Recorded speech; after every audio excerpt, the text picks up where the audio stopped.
Hello and welcome to another episode of ZEP Learning with myself, Zane, from ZEP Finance. What I'm here to talk about today is auctions and what you need to know before you go and get ready to bid at an auction. A lot of properties these days do sell at auction because it means for the vendor that the property is sold, it's unconditional and somebody is moving to settlement at the hit of the hammer. But you've got to understand what you need to do before the auction to prepare. Of course, you always need to inspect the property and make sure it's the property for you. You need to get a copy of the listing contract, and you need to get that contract to your solicitor or conveyancer to go over the contract.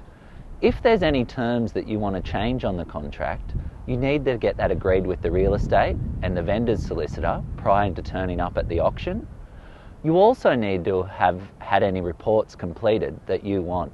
At an auction, if you buy the property, it is an unconditional contract, meaning that you cannot have conditions there like a building and pest report or a building and pest clause.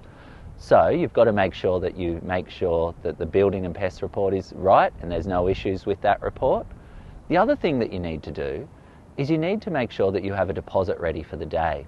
Now, every real estate agent has a different way to pay that. Some you can transfer on the day, some want you to have it in their bank account, so just make sure you follow up with the real estate what's needed. If you cannot provide the full 10% deposit that is generally required, that also needs to be agreed prior to going to the auction. Now, during the auction, once you've registered, you'll have a number and then you would bid. If you are the winning bidder and the property has actually been put on the market, which means that you've passed the vendor's reserve, then at the hit of the hammer, you are buying that property and there's no conditions, and then we work forward to settlement. If it has not met the vendor's reserve, then you would have the first opportunity to buy that property with talking and negotiating with the real estate. So there's some tips about bidding at auction. Have a chat to us and we can make sure that we get everything ready and you're comfortable to go there. The other thing you need to make sure is that you do have buffers, because if, for example, the valuation or something happened that was incorrect with that property, you need to make sure that you've got those buffers to cover it.